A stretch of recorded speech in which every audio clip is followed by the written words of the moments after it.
We're first going to start out with this chapter, basically looking at what the need for research in advertising and public relations is.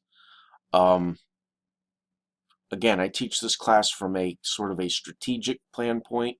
We look at research and helping us set strategy, objectives and strategy in advertising, public relations, integrated communication, strategic communications.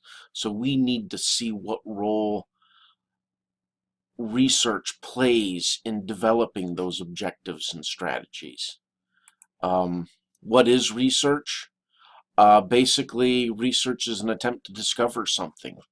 Usually, again, from the strategic communication standpoint and developing strategy, it's basically, well, one of the things is where do we stand in the marketplace and in the competitive world with our brand, with our company, and how do we develop communication strategies and objectives to further our goals as a brand or a company. So research really is an attempt to discover that standing that we have and where we need to go. Um, Four ways of knowing. Method of tenacity. Basically, nothing ever changes. We do what we do because that's the way the world has always been. I'm going to do this, or I know this because that's the way it's always been. Um, that's not really true. I mean, the world changes all the time. A method of intuition, sort of a self-evident thing, a gut feeling that this is right, that can be right, that can be true. Um, but basically, you're just guessing there. That's sort of that method of intuition. Method of authority. Someone in authority tells me something. It could be your teacher, it could be your pastor or reverend or something like that. It could be a parent. Um, the problem with that is they might be an authority in one area but not another. Um, so that's something that you've got to be careful of. And then finally, the last method is the scientific method. We learn about the world, knowing things through a series of scientific procedures, or a series of scientific steps. So that's sort of the way, another final way that we learn about the world and how it operates. So those are sort of four different ways of knowing. The only one that really is based on fact really is the scientific method. So that's something that we have to, well, that's what we're going to learn about. Why is research important? Um, Basically, um, what we're trying to do is communicate. In this instance, research is helping us communicate with our audiences, with our publics.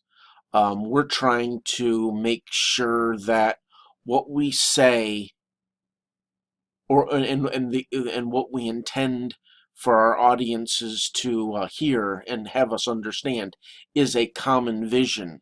Um, so we're trying to achieve something with our communications, and we're trying to separate the difference between what we're trying to do and what the public um, understands. We're trying to bring those two things closer together.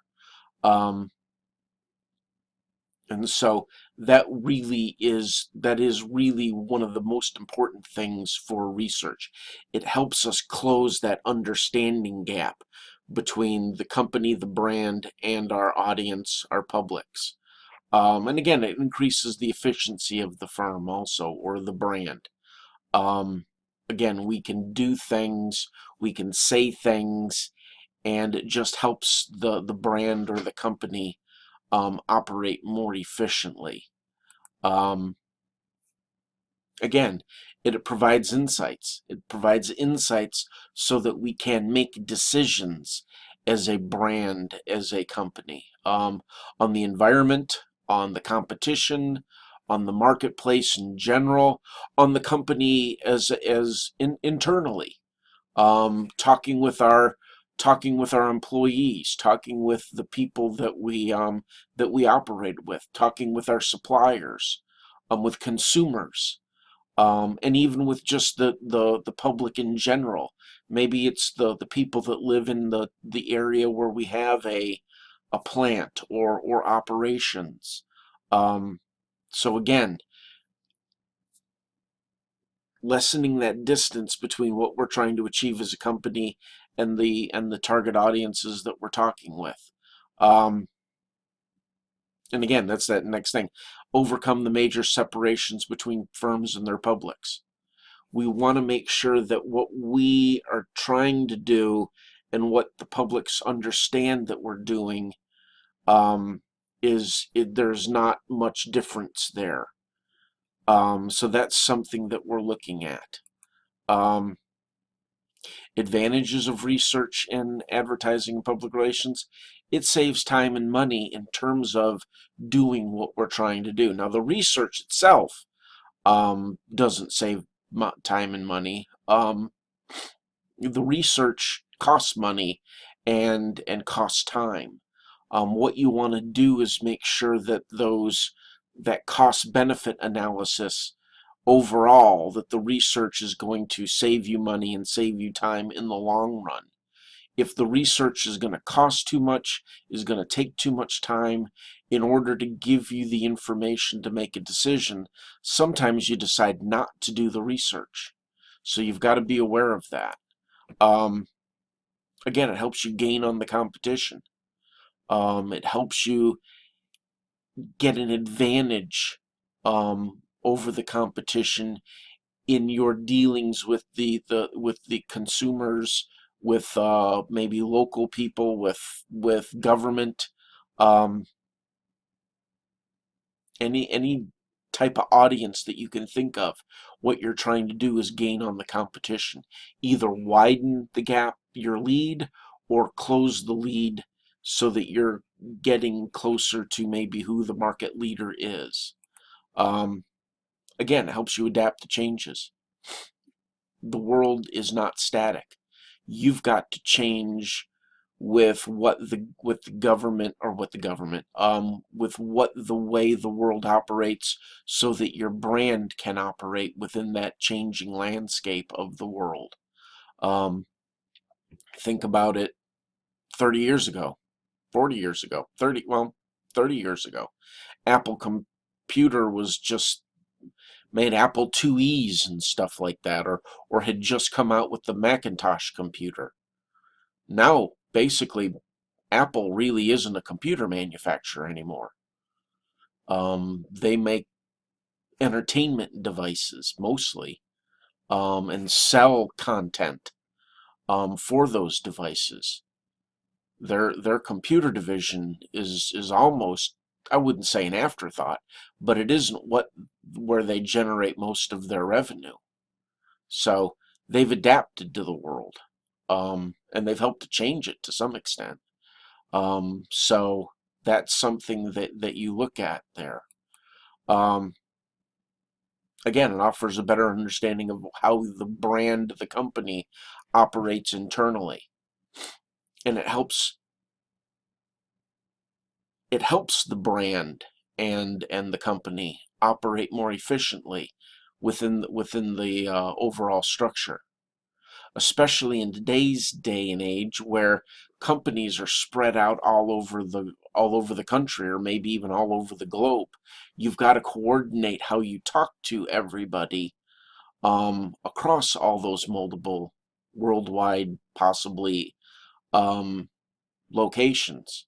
So communication is very important there. Um, and then credibility. Again, how can we communicate with our publics, with our audiences, with credibility? So that's very important. We can have a great message, but if our credibility isn't high, then that doesn't support what we're saying. Research can really help us with building that credibility. And so what is basic research? There's kind of two different kinds of research. There's basic and applied. What's basic research? Basically, it's that pure research. It's theoretical, scholarly in nature. It's what's done maybe at research institutes and at universities. There really is no application of the information that comes out of the research other than maybe just simply furthering our understanding of the world and how it operates without any specific reason for doing the research other than expanding knowledge and maybe being uh, uh, building theory. So that's something that you're looking at there. It's usually public and easily accessible, whether that's through research journals, published articles. It's usually put out there for free, um, and usually conducted over a longer time frame. That might not necessarily be true. Um, it's probably a longer time frame than most applied research. Applied research, because you are making decisions with it, and the decisions have to be made on a time schedule. That research time period for applied research is very short, but over a long time frame can be, you're probably talking maybe months here rather than maybe weeks or even days sometimes with applied research. It's not years. That makes it sound like it's very long term, but it might not be. What's applied research? You're basically solving specific business problems, whether that's simply establishing objectives and strategies or looking at a very specific problem, maybe low awareness levels of a brand or declining brand favorability, something along those lines. I mean, it could be something along very, very specific, other than doing the normal research that you do in an ongoing basis to establish your objectives and strategy. Um, it's practical in that there is a purpose, and it basically aids in decision making. You're making a very specific decision using the data, the information that comes out of applied research. Um, and it's very proprietary in nature.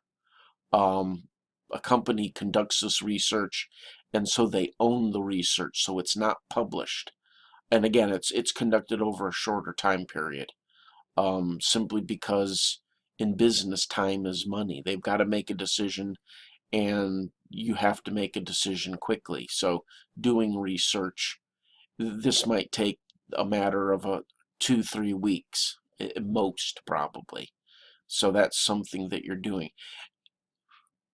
It has to be said, though, that this research probably is, most research, again, when you're making decisions, when you're making setting objectives or strategies, that research really is ongoing. So you want to have that information on an ongoing basis. You don't do that kind of research and then stop doing it.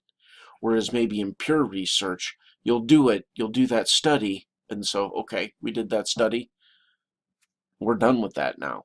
You might look at it from a different angle or look at it with a different audience, but really it's not ongoing research in that sense.